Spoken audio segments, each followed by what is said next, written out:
What's up, guys? What's going on, guys? Doing all right? I hope they are. I hear Did you have a good day? Oh, yeah. Good. No, it looks like about a rain. I don't know, but yeah. I know, man. It's about 5:50 right now, but Yeah. oh, yeah. We need more rain still, man. No doubt.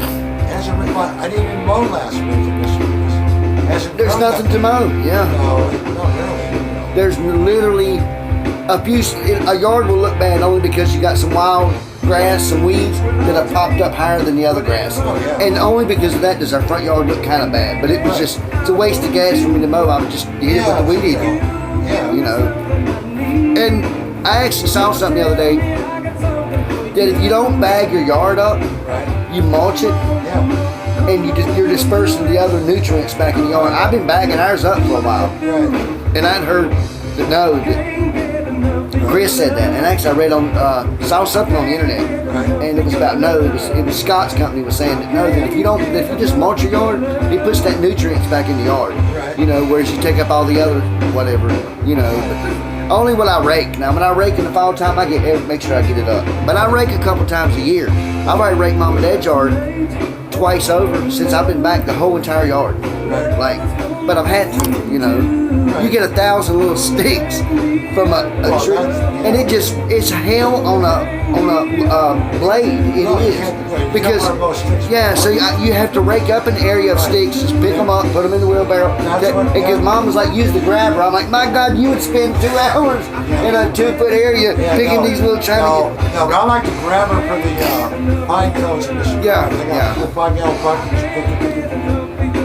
John O'Barty's got like 3 pine trees. Bring me some of the pine cones. You want pine cones, mister? I'll get your whole truck loaded. Bring me some of the pine cones. Yeah, you're serious. Yeah, I'm serious. I like to put them out in the garden area. It looks neat. Yeah. Yeah, especially if we get a little bit of snow on it and I'll have it done. I'll take a good picture of it, you know. I'm all for that. Yeah, a lot of people say I'll bring you some pine cones. I take pictures of Mom's flowers a lot. Like I'll get real close to them, and or just get with my phone. The phones are good. They take great photos. Like you can expand. It's great, man. And her flowers are weird. Like that one year when Dana was still living on Nesbitt, you know. Right. And there was a Easter lily came up next to this tree. It was a purple one. Okay. He took a picture of it and sent to his water, the Easter lilies. Yeah. Right. And I think there was a little bit of snow on the ground that year. Okay. Pretty cool. Yeah. Nice. Yeah, those are annuals, right? Which ones? Yeah. They're bulbs that come up. Yeah, they're annual. Yeah. Like I think that was the same. Yeah, it was the same time. Dana, Jamie, and I jumped in the Pontiac and went somewhere in North Carolina, looking at that place. You know, North Carolina, went to like the tip of Tennessee, came back, and on the way home, went had lunch at Appalachian State. Okay. Around the area. Okay. It was a great. It's pretty up through there. Oh yeah. Because there was snow up there in forest. It was like large. Yeah. Oh yeah. It was nice. I was telling Rodney the other day about how Rejoice. Yeah, rejoice. There's one day the other week I said, we was talking about snow and stuff. It's real hot. And I said, well, people be bitching and complaining a month and a half now that they're cold. I said, people are never satisfied. When you're scraping Yeah, the wind exactly. in your car, They're never satisfied with anything. And I said, look, I remember the days of like when it was dead of wintertime. We're in school still, and Bob Bracken and son Charles would take me and Mike would get out of school. We'd have Mom write another note, like on a Tuesday. Please let Mike and Eddie get out of school at 1:30. They have an appointment scheduled, and we would go up to Appalachian with Charles, and they had Appalachian, the mountain ski resort, Appalachian ski resort, had a special that from 6 to midnight you could ski. I forget, like $20 or something like that. You know, whatever it was back in the 90s, whatever it was. Yeah, then they had the lights. Yeah, they had lights, night skiing. Yeah, but it was so damn icy because they didn't have a lot. When you got closer up to Sugar Mountain or different other resorts, it was more of a powder. But Appalachian was notorious just with their makers. It was always icy at night. In fact, I fell and cut my head because I laid it in the ice, basically. Yeah. Well, because normally they get the first snow and then they blow snow. Exactly. Blow man-made snow on top of They make bases, Right, yeah. But it would just, like it would get Well, you have to be careful, like you said, because if it melts, then it's going to turn the ice. Exactly. And like they would tell me, like sometimes at night, some of the other skiers, like when you go out, like they'd say drift toward the left because the right Yeah. for about 80 feet is nothing but a sheet of ice. Right, yeah. Don't go by the moguls because they're froze over unless Right. you're like really good. Oh, so sure. and you would just do the best, especially like Sugar Mountain. I like Sugar Mountain. It's bigger. You can get hurt there because they got trails. People have been killed there, whatever. But Right. I mean, it's nothing like the closest one here that would be good would be in West Virginia over at Right, what is that one called? Very famous. Mike's been there, my brother. right. The West Virginia? Yeah, Snowshoe, West Virginia. Snowshoe has a great resort. Right. I mean, Yeah. phenomenal for the East Coast. You know what I'm Right, saying? yeah. Like, Oh, it's yeah. great. Yeah. Yeah. It'd be one that we could do. You could equate to something in Colorado or. Well, that's what I'm saying. yeah. It was always Ski Colorado. Yeah. The Vail was the. Sure, yeah. That would be, and like I said, they're trying in North Carolina in Yadkinville to make that valley, Yadkin Valley, the Napa Valley of the East Coast, basically. Really? Oh yes, that's why you've been seeing these signs in Statesville about Gandolfini and all this. The tobacco subsidy hit so hard that tobacco owners decided to have a meeting, basically, the farmers. They invested what they had in these years and decades and generations of daddies put tobacco out in this land to where it's such a bad thing. Guess what we're going to do?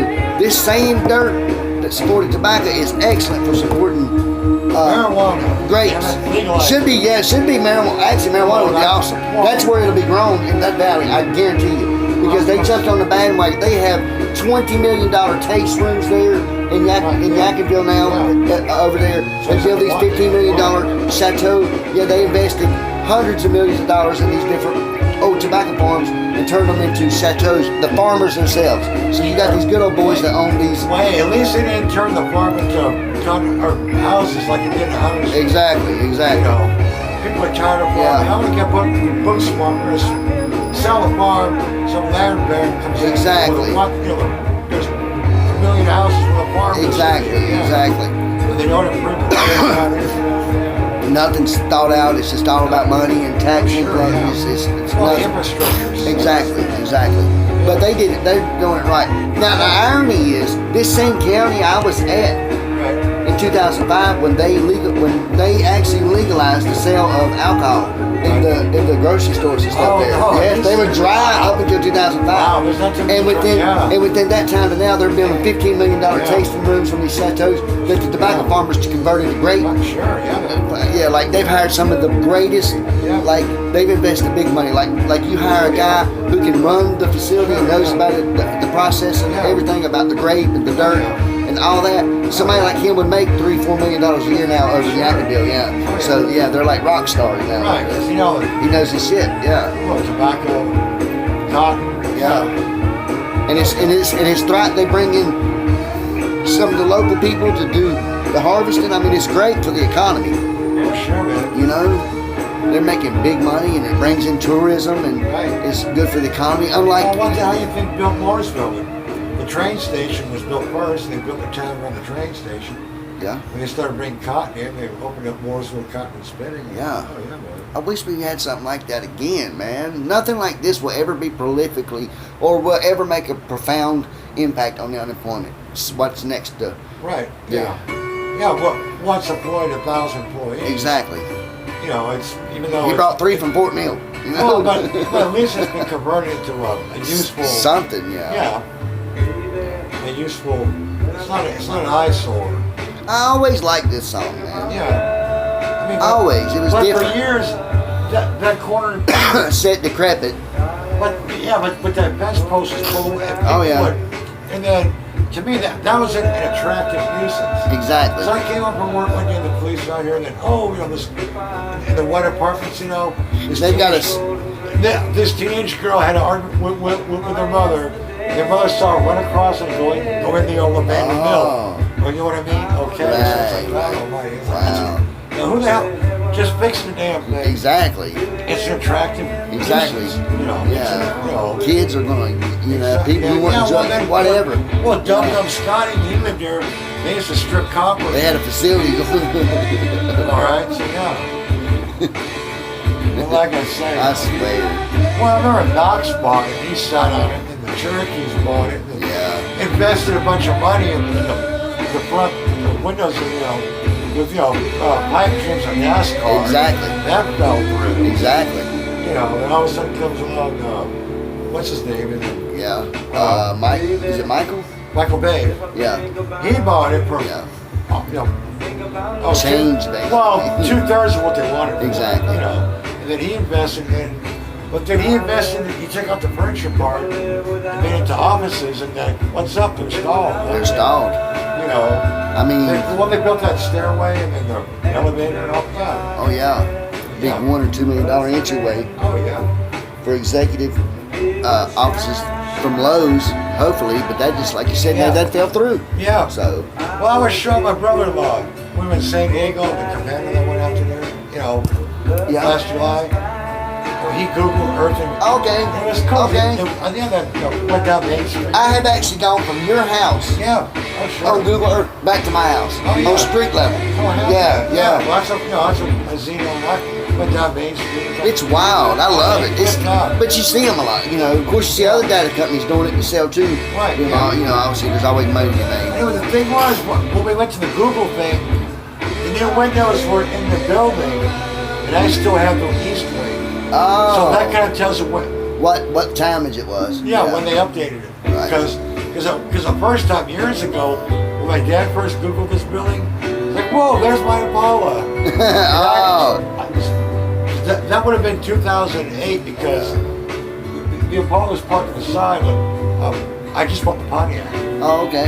2000, Okay. 1978 Pontiac Phoenix, and I had the Impala parked. Yeah.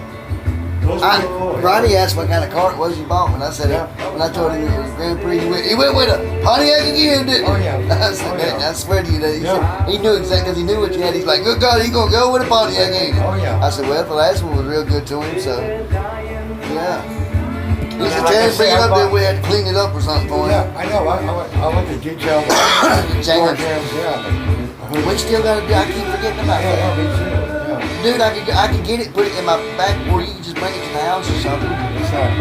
Or no, we can do it over here. You got a What are you hose talking pipe. about? I can clean the jams up when I just clean them up. I just go to Ronnie's house. Yeah. Ronnie's place. Good God, Steve Episode. Oh yeah, we can do that. Of course you know. Do like Jake or whatever. Pull it into once. Well, didn't he used to do that? Yeah. Yeah. It's Then like, he wanted to wax it one time. He's like, no, you ain't doing nothing but hyperduper wax. no, let's not get carried away, boy. What? We had one guy that showed up, and he showed up in the heat of the day on one summer day last year. And Ronnie was talking about every time he would ask him to do something, this dude would run, Yeah. and he put wax on his car and let it sit for 2 hours before he took it off. Oh, wow. That was horrible.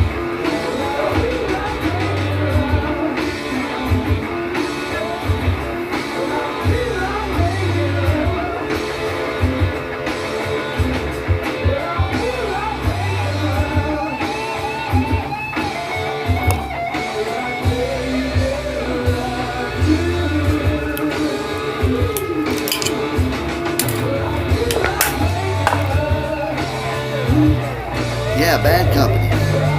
They rock. They rock.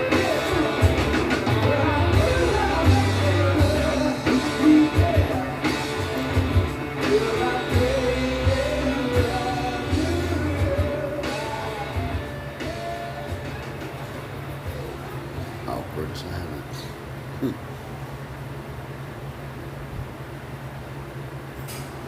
Here comes Steve. You better not ask him who's talking to him. You not talking to anybody? No, man. Why would I do that? I think they're underrated, man. I know it's greatest hits, but I Oh, yeah, tend, no, I tend to oh. think they're underrated. Thank you. I No, tend to think they're well, more underrated. Do you? Yeah, well, see, I used to, on cassette, and record. Okay. I used to have the first one, Bad Company, Straight Shooter. Uh huh. But I just have to see this at Wally World. Yeah. But it's funny because, they, show up with a, Oh, yeah. and then,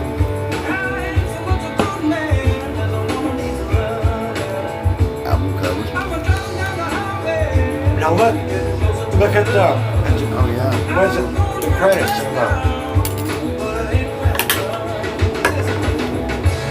What's the record company say? Swan Song. Right, because they, Led Zeppelin formed that. Oh, okay. Did they? Bad Company's one of the few. There was a company that were actually did something under the guise of Swan Song. They recorded for Swan Song. Wow. Yeah. Wow. Led So Zeppelin. how was that? So Led Zeppelin were the producers of Bad Company, basically, or the record label for Bad Company. Right, yeah. That's cool. Yeah, Bad Company, and then somewhere in the Rolling Stone record guide, I read about this one girl, and she recorded for Swan Song. Oh, really? She was friends with Jimmy Page with them. But very few, artists. Wow. Were on the Swan Song label, yeah. A lot of like, think about Hendrix Right. when he recorded his studio. Yeah. Well, look at Apple Records and the Beatles. Right. I was going to say that. Yep. Did Yep. anybody else? Nothing I know of. And you would think that Right. if it's an iconic band Yeah. and they know the ins and outs and they form something, it would be epic. But it just never comes to fruition, basically. When it comes to big names, it just doesn't work out well. I think I'm sure Neil Young and the Doors and whoever, they had their hand, a lot of them had their hands in other production, but it's not record company like owning a label. It's not like it just never really panned out. Well, the Beatles had Apple Records. Yeah. Led Zeppelin had Swan Song Records, but I can't think of any other rock and roll group. Oh no, Rolling Stones with the lip and the tongue. Right.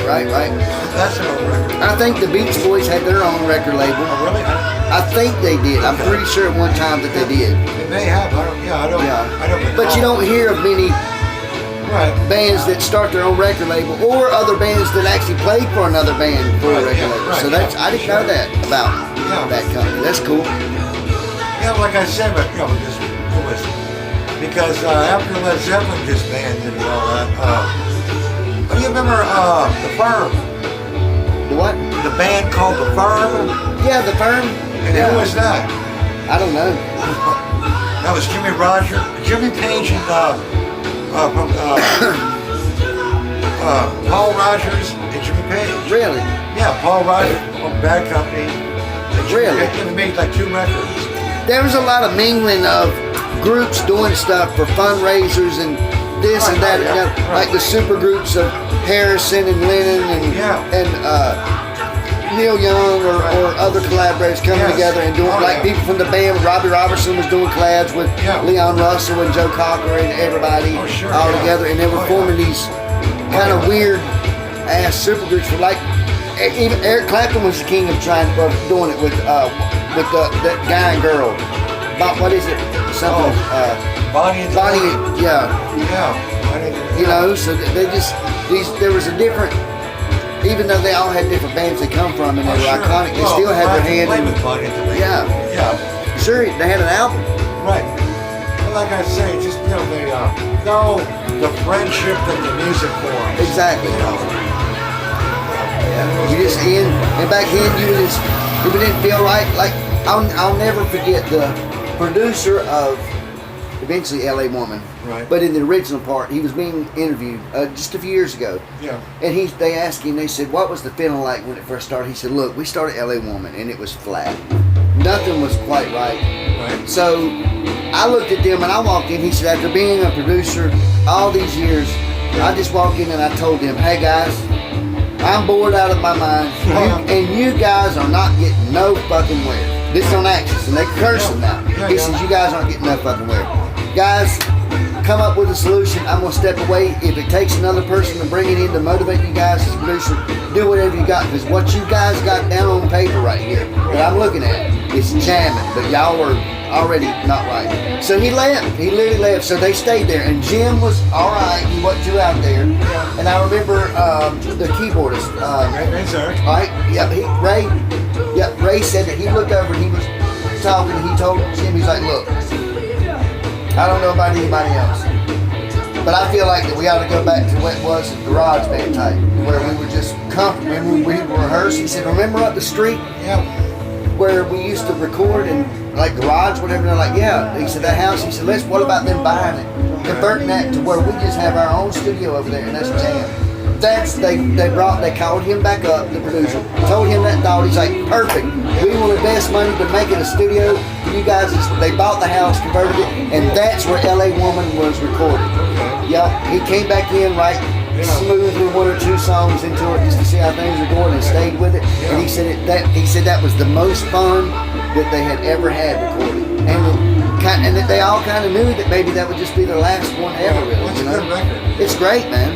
But that's the story of where that Right, yeah. I wonder where Jim got the idea for Hyacinth. I don't know. Well, just, any... Well, he was a poet.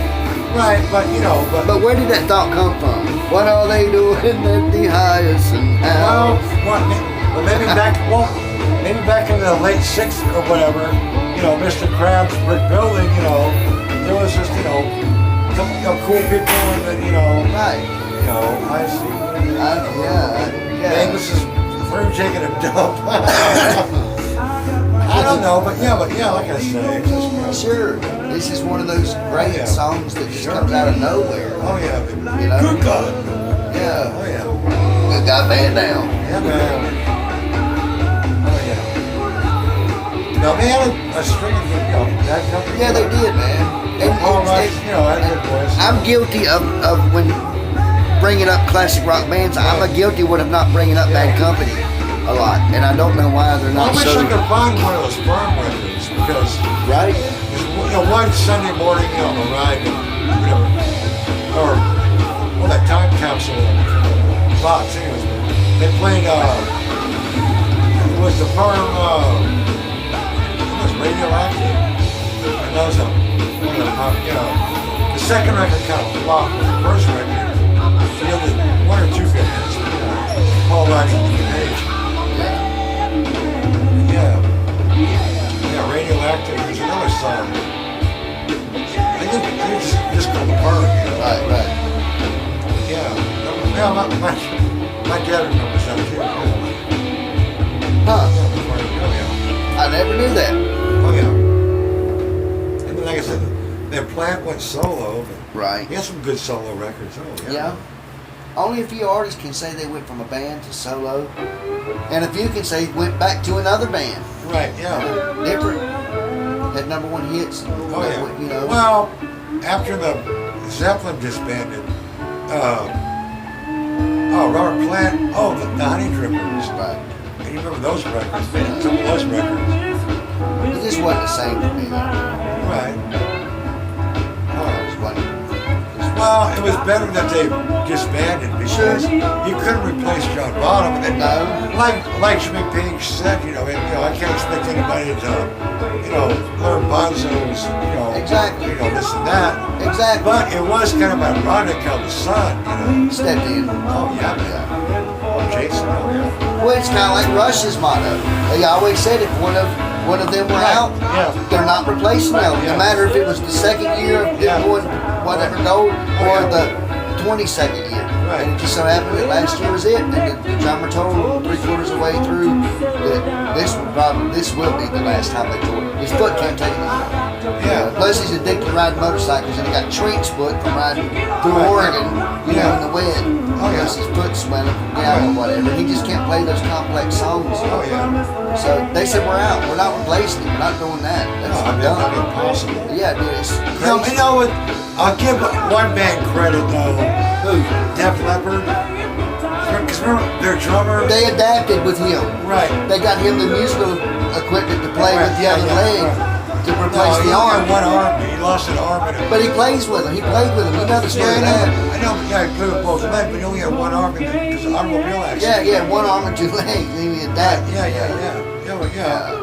But I was never a big Def Leppard fan. Not even yet. No. At all. Not even. If I hear you say pour sugar on me, I'm going to slap you across Please, the I'll face. throw up, all right? Exactly. Dude, I know the 80s it was not my cup of tea, man. Some of the 80s I liked, but it wasn't that genre. It was not that genre. When Zeppelin broke up, for me, that's the day the music died. When Right. John Bonham died. Right.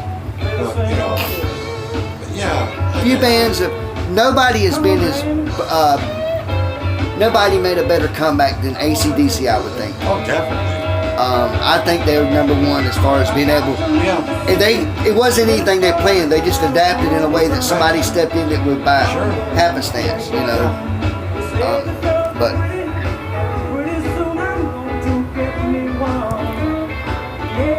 Then again, like I said, when you transition from 1979 to 1980, the ZZ Top, I don't know. and only a few bands can say they progressed through decades, and only one or two people can say they did. David Bowie's number one. Definitely. David Bowie's number Oh one. yeah, he was a trendsetter. Exactly. But People copy Bowie. But when ZZ Top, they went. They're horrible. That's a they're- prime example. Oh yeah, it was. Prime example. I did not like their. Another worst example, Jefferson Airplane. Oh God Almighty, yeah. Number one worst version ever of Progressive. Right, yeah. When you went from Airplane to Starship, Right. I'm out. Yeah. I'm out. Oh yeah. They only had one good song that I liked from when they were that tight. That's Robbie Robertson's contribution to that song. Not the Run, Run, Run, Run, Run Away, but you got the Run, Run, Run, Run Away. That bird, yeah. That was Right. Jefferson Starship, which a lot of people don't know. Yeah, Yes, yeah, that's right. yeah. And Robbie Robertson, that was a And then- collab with him. And then I think they just changed it to Starship. Yeah, they did, and Mhm. which they should have. It just Yeah. stopped. Oh yeah. And just stopped. Right. The band did. Hell, look at them, you Enough know. is enough, you know. I mean, they were good, but just boom, they were done. Well, I don't know. This was a good song. Oh yeah. It's talking about storytelling. This was good. Oh yeah. I guess. No, actually, the first record, they had a good song called Seagull. Yeah. The first one. I need to get the first bit. Yeah. They don't sell CDs anymore at what you call it, Tower Records and this. Right. Or, Oh, Repo Records. yeah, Repo. And, Repo. oh yeah. What's that one? Second City was electronics. Oh yeah. No, the one over there by across from Tanya, what's that called? Oh, Best Buy. Best, yeah. It's when I first moved to North Spit it Carolina. out. We went down to W.T. Harris. Yeah. There was a Jack-in-the-Box in the corner, but they went down W.T. Harris and Tryon. W.T. Harris and Tryon was a Best Buy. Yeah. And they had, I'll have a candy shop. Oh, I love Best Buy. That's where I love to go. Yeah, man. boatload of old-timey CDs. Oh yeah, brand new, yeah. We need to take a ride up to Best Buy sometime. Well, for what? Nothing. They don't sell them anymore. Not even yet. You read about that, Eddie? I forgot. Yeah, well, it's like, what, they're too busy selling refrigerators and, Nobody went as worse as Sears. oh, Sears man, sold I find everything those- from underwear to refrigerators well, I gotta say, but to oil. I couldn't believe that Sears is still open in the Yeah. old Yeah. Woodwood Mall in Whittier, California. But, Really? yeah, I went in there and bought those shoes. Yeah, man. Nice. Sears and Roebuck. Yeah, and they were they're on sale, 20 something. Like, Spalding tennis shoes. Yeah. And then, I felt so bad, but the girl, went open a charging account. I'm thinking, lady, I'm good only luck, here. Good luck finding a Sears in North Carolina. Yeah. Let alone, anywhere else in the United States. No. Yeah, but they were like, What? For this Oh, store? well, they had the Sears catalog. Everybody Well, look there was- forward to the Sears and Roebuck catalog. Sure, old-timey farmers, Yeah, man. Thumb through it, dream. Maybe when Oh, they yeah. can afford to get that plow, There was a web site company that was, and if anybody here can remember it, and they advertised everything from like laser something for a watch to like little mini gliders that you could buy. Right. Like, and it was like technology, and I can't remember the name of the website. It used to be on TV. They used to play it on regular, non-cable, like regular television, digital. I'm like, I can't remember the name of it, but it was like kind of like, what is that big shopping center that's in? No, it's in London, and it's actually Princess Diana. Piccadilly Square. But it's there. But there's the name of the shop. Actually, the Dodi Fayed, the one that was killed with Princess Diana, his dad owns it, and it's the biggest like mall, whatever. Harrods Shopping Center. Yeah. Who's? Harrods. Heron? Yeah, it's called Harrods. Right, okay, yeah. And on their website, they have everything from like a Rolls Royce to a kid's puppet you can buy. You know what I'm saying? Like, it's crazy. It's like a weird. Like, there's one website you go just got a jetpack you can buy. You know, Yeah, like that's gonna work. right? You can buy it though. You know, I'd buy it if I had the money for it. If I won the lottery. But here's what my date would consist of. Getting on the internet, I would call you up and be like, Steve, Yes. the jetpack's coming in. You're like, I've told you I'm not getting in the jet. I'm like, well, come here and watch me get in it. Then you'll want to get in yours. I bought you one. No, what I want to see is. And you'd feel my death. Like local man who hit the lottery. Hey, it'd make a great episode of the It makes the only last episode. Wait. Eddie finally hits the lottery and dies in a jetpack accident. You're stupid enough to do something like that. And I leave it all, half to the show, half to Carmen, and then Mom and Dad are alive, Yeah, whatever. what's it gonna be, Hot Carmen and Steam show or what? I just leave half to you, whatever, and if you want to do it, yeah. Well, I have to Well, you'd be left with your jetpack. It's like the guy that, this is horrible. What is that thing that they stood up, and what was that thing called? Oh. Oh. 2 wheels. You know what I'm talking about. Yeah. He created one that was off-road, that had bigger wheels, and he was at his mansion, he was going around up in Southern California, he was going around his estate on it, and he got too close to near the edge of his property, and he went off the side of the cliff and was killed. Segway. Yep. He was on the off-road Segway, the inventor of it, the guy that created it. And he was riding. So let that be a lesson to you. Exactly. You're better off with 4 doors and 4 wheels instead of 2 wheels and Exactly. I watched the coolest. There are people who are sponsored by Red Bull and other stuff who do some of the craziest things on earth, like with wingsuits. They will jump out and they fly over literally like 20, 30, 40 miles on this wingsuit, and some of them will come within 100 feet or 50 feet of clipping the top of a mountain. They've timed it just right. These 2 guys were in these sitting paragliding things, and they were going through this canyon that was like 400 feet wide, right? And they were going through, and it was like an episode out of Star Wars where they're chasing through the Death Star, through all those things. It was just like that. Like the cameraman behind props to him would follow the guy in front who would go upside down. He would go upside down. They would drop 100 feet, come back up. Sure. And they did this for miles. This was like a 8-minute long. And I'm thinking, oh my, they were always on the, like one time they got from here to be like my ass right here, and I'm gliding over a mountain right here for like half a mile, and then I just dip down low and it disappears. And like, that's the way they did forever. I'm like, man, it's wicked to watch, man. Yeah. You see the guys that jump out with those I want wingsuits. to see it on the big screen. Well, you see the, last year on the Discovery Channel, the guy, or no, year before last, the guy that was sponsored by Red Bull did the highest parachuting from a balloon ever. They sponsored him. He was the guy that went up to the stratosphere. It's called the Stratojump. Oh. Yeah, remember him? Yeah. And he gave homage to the guy that was living in like Georgia who broke it in the '60s. It had been long standing, and he broke it, and his damn glove didn't pressurize him. This old fart almost lost his head. He knew he was going to break a record, so he didn't let him know. Yeah. He was testing early astronaut suits. He had a malfunction. You see him looking, he's holding his hand, he looks at the camera, does like this, and steps off and free falls for like 20 minutes.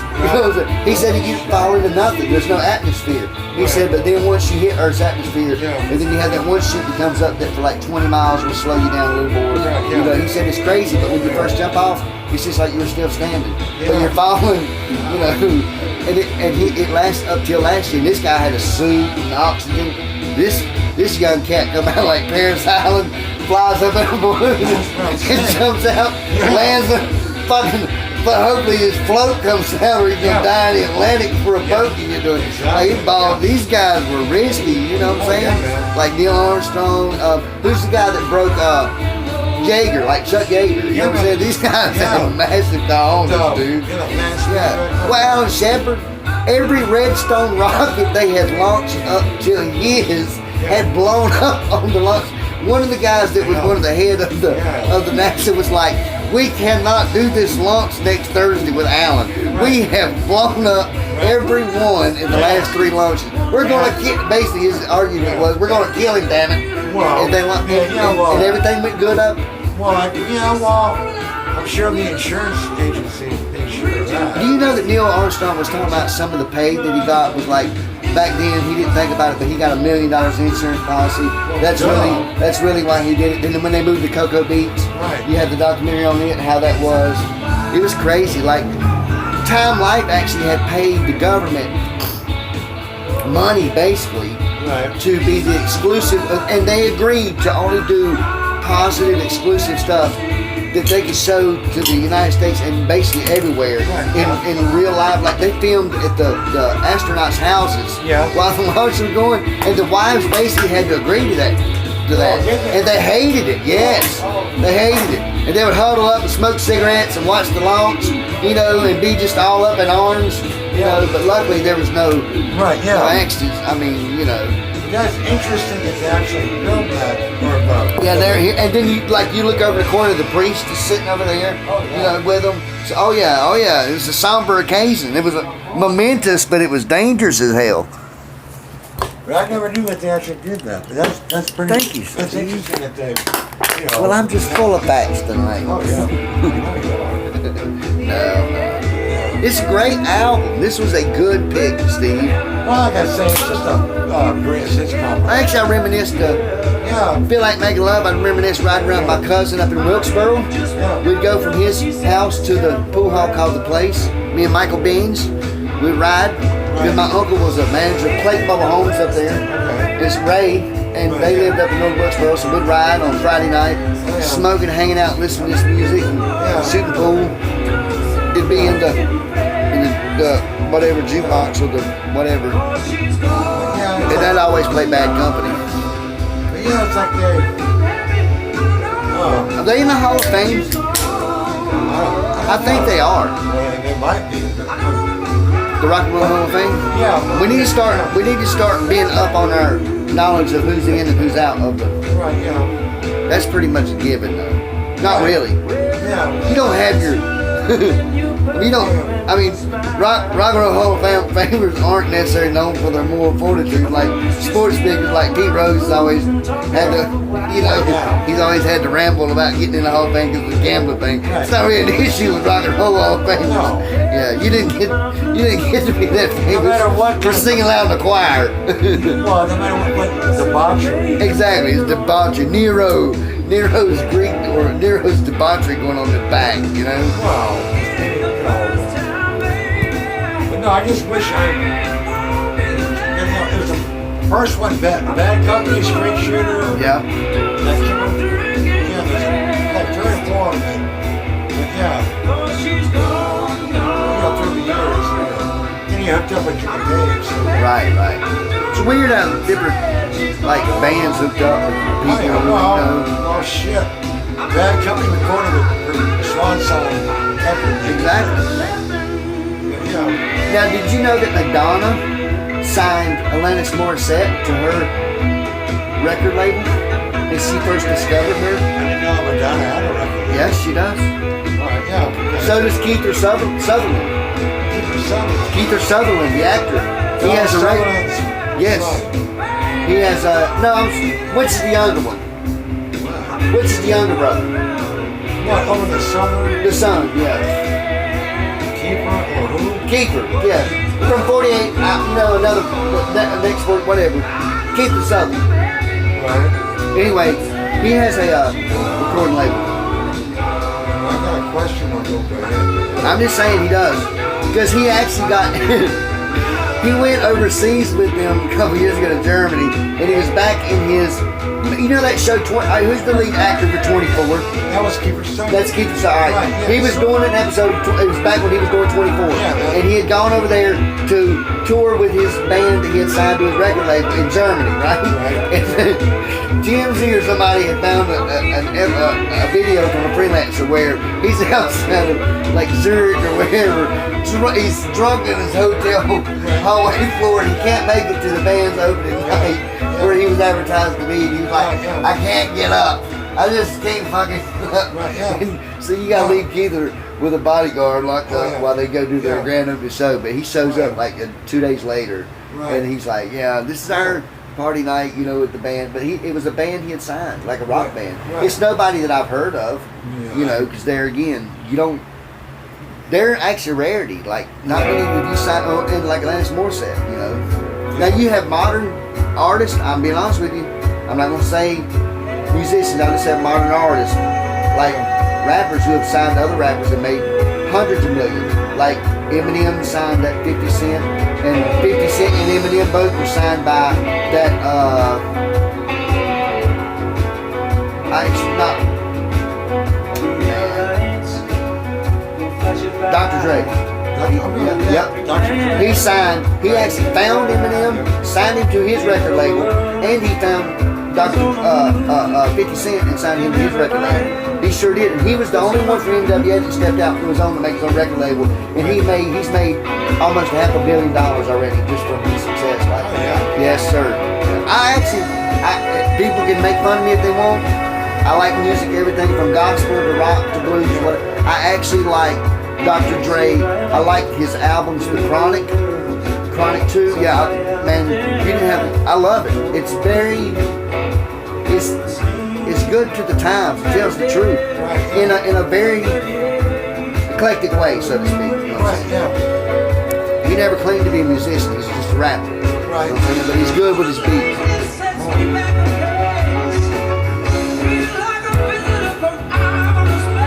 So you weren't big on the what we were talking about earlier. Oh no. So you wouldn't have been found at a She's My Cherry Pie or what about a Cinderella concert? Would you have been at one? Yeah, you would. No, that wasn't. You wouldn't have been at no Cinderella. And that was goofy. The people. Of course it was. Yeah. You know. Who else was from there? You had them. Bon Jovi was like that, man. Right. That's why I just don't really care for Bon Jovi, man. I never have. Yeah. I just don't, man. I just wasn't into that pop, and, you know. Right. Yeah. You know. You know. I'm not. Now I just didn't like Bon Jovi storytelling, like something worked on the docks, you know, whatever. But I did like Tom Petty. And I'm not saying this because he sung it, but he's like the song about Eddie, out of the great light of. He's like, you know, when he starts out. You had storytellers. Gordon Lightfoot, hell, he talking about a ship sinking and people loving it. You know, you just had a few good voices, good baritone. Well, not really baritone, but just kind of good voices. Right. John Denver had a good voice. Yep. He had a great voice, man. A lot of people don't talk about him anymore, but yeah, I like some of his music, man. I really do.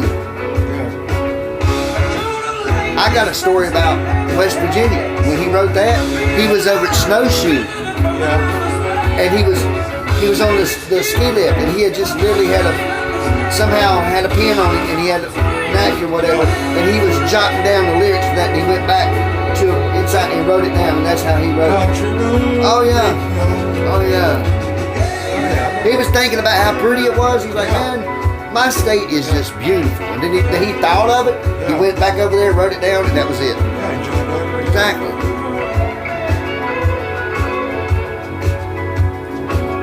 Yeah, I think he died. He was an experimental plane. Right. Yeah. Love of God. Why? Why do por qué do the rich people get and the fascinating people get in these experimental planes?